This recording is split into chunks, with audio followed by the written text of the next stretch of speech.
అందరికీ నమస్కారం. శ్రీమతి రామానుజాయ నమః. నేను మీ గోపాల్ అయ్యంగార్. 28వ తారీఖు ఏప్రిల్ నుంచి 4వ తారీఖు మే వరకు మేషరాశి నుంచి మీనరాశి వరకు వార ఫలాలు ఎలా ఉందో ఈ వారం తెలుసుకుందాం. ఈ వారం గురువు యొక్క మార్పు మేషరాశి నుంచి వృషభ రాశిలోకి జరిగిందండి. సంవత్సరం పాటు గురువు వృషభ రాశిలోనే ప్రయాణిస్తాడు. మరి దీని ఫలితాలు ఈ 12 రాశుల మీద ఎలా ఉందో ప్రత్యేకంగా దీని మీద ఫోకస్ చేద్దాం.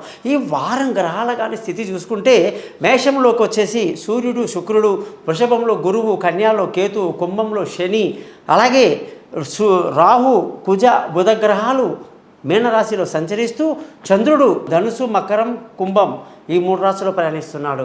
అలాగే మీరందరూ కూడా మీ జాతకాలు తెలుసుకోవడానికి కోసం మీ date of birth, time of birth, place of birth నా నెంబర్కి పైన ఇచ్చాను, పంపించండి. వాట్సాప్ చేయండి. మీ జాతకాలు రెడీ అవుతాయి. మీతో ఫోన్లో మాట్లాడతాను. 20 నిమిషాలు మీతో అన్ని డిస్కషన్ చేసి 50 పేజీల జాతకాన్ని మీకు మెయిల్ ఇచ్చేస్తాను, ఏ భాషలో కావాలంటే ఆ భాషలోకి. ఇకపోతే మీరు ఎటువంటి పరిహారాలైనా సరే మన పని జరగడానికి సింపుల్గా ఉంటుందండి. సింపుల్గా ఆ పరిహారాలు చెప్తాను, దాన్ని పాటించండి. ఖచ్చితంగా మీకు సక్సెస్ అనేది కనబడుతుందని చెప్పేసి నేను మీకు మాటిస్తున్నా. అందుకే నా ఛానల్ పేరు thesimpleastrologer.com అని పెట్టుకున్నాను. మీరందరూ కూడా నా ఛానల్ని సబ్స్క్రైబ్ చేయడమే కాదు, మీ బంధువులకు, స్నేహితులకు కూడా నా గురించి తెలియజేస్తారని ఆశిస్తూ, ఏమండి ఒక చిన్న మాటతో క్లోజ్ చేస్తాను. ఏదైనా మన ఇంటికి ఎవరన్నా చిన్న కప్పులో ఏదైనా తెచ్చిస్తే మనం తిరిగి ఉట్టి కప్పు ఇస్తామా అండి? అందులో మనం ఏదైనా పెట్టి వాళ్ళకి ఇస్తాం కదండి. మరి అలాగే ఇంత కష్టపడి మీకోసం యూట్యూబ్ చేసి ఇంత టైం స్పెండ్ చేస్తున్నాను కదా, మరి నాకు మీరేమి ఇస్తారండి? కేవలం ఒక సబ్స్క్రిప్షన్, ఒక బంధువులకి, స్నేహితులకి నా గురించి చెప్పడం చేస్తారు కదా. నమస్కారం, మీ గోపాలయ్యంగా.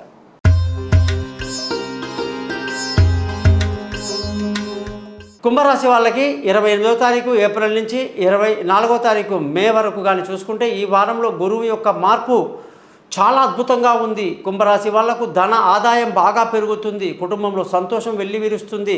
పిల్లల చదువులో బాగా డెవలప్మెంట్ ఉంటాయి. వ్యాపారంలో ఎంతమందికైనా సరే, ఎవరైనా సరే గొప్ప లాభాలతో, కొత్త కొత్త పెట్టుబడులతో, కొత్త ఆలోచనలతో ముందుకెళ్తారు అని చెప్పాలి. ఈ వారం అంతా సంతోషంగా, ఆనందంగా గడుపుతారు. మానసిక ఉల్లాసాన్ని బాగా కలిగి ఉంటారు. శుభకార్యాల్లో పాల్గొంటారు. బంధువుల, స్నేహితుల సహాయ సహకారాలు పెద్దగా లభించదు. మానసిక ధైర్యాన్ని కోల్పోవద్దు.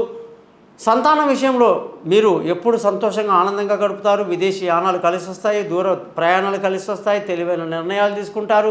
ఆరోగ్యం పట్ల జాగ్రత్తగా ఉండాలి. అలాగే శత్రువుల మీద ఒక కన్నేసి ఉంచాలి. భార్యాభర్తల మధ్య చిన్న చిన్న తగువులు, గొడవలు ఉండే అవకాశాలు ఉంటాయి. సర్దుకొని పోవడానికి అనేక అవకాశాలు కూడా ఉన్నాయి. పార్ట్నర్షిప్ కాస్త ఇబ్బంది కలిగే అవకాశాలు ఉంటాయి. పెళ్లి కాని వాళ్ళకు కొంత సమయం పట్టే అవకాశం ఉంది. అదృష్టంగానే చూసుకుంటే ఈ వారంలో మనకి అదృష్టం అనేది చాలా తక్కువగా ఉంది. తండ్రి నుంచి పెద్ద సహకారాలు లభించకపోవచ్చు. అదృష్టం తక్కువగా ఉంది. ఉద్యోగం చేసే వాళ్ళందరికీ కూడా ఉద్యోగంలో ప్రమోషన్లు, ఇంక్రిమెంట్లు, పై అధికారుల ప్రశంసలు, కొత్త ఉద్యోగంలో అవకాశాలు, ఇంటర్వ్యూలు సక్సెస్ అవ్వటాలు అన్నీ కూడా చాలా బాగున్నాయి అని చెప్పాలి. ఇకపోతే ఈ రాశి వాళ్ళకి వ్యాపారం బాగా కలిసి అని చెప్పి ముందే చెప్పడం జరిగింది. ఖర్చులు కూడా అధికంగా ఉండే అవకాశాలు ఉన్నాయి. మరి ఈ రాశి వాళ్ళు కూడా వెంకటేశ్వర స్వామి యొక్క ప్రపత్తి, మంగళ శాసనము, హరినామ స్తోత్రం చదువుకోవడం ఎంతో సంతోషాన్ని కలిగిస్తుంది. ఈ విధంగా 12 రాశులకు ఈ వారం ఎలా ఉందో మీకు చెప్పడం జరిగింది. మీరందరూ కూడా మీ జాతకాలు తెలుసుకోండి. జీవితంలో మీకు ఉన్నటువంటి లగ్నం ఏమిటి, నక్షత్రం ఏమిటి, రాశి ఏమిటి, దశ ఏమిటి, మరి ఏం చేస్తే మీకు మంచి లాభదాయకంగా మీ జాతకంలో అద్భుతాలు జరుగుతాయి అని చెప్పి తెలుసుకోవడానికి పై నెంబర్లో మీ date of birth, time of birth, place of బర్త్ని పంపించండి. మర్చిపోకుండా నా ఛానల్ని మాత్రం సబ్స్క్రైబ్ చేయడం మర్చిపోవద్దు. ఎటువంటి సందేహాలు ఉన్నా కూడా నన్ను కాంటాక్ట్ చేస్తారని ఆశిస్తూ మీ నుంచి సెలవు తీసుకుంటున్నాను. మీ గోపాల్ అయ్యంగార్.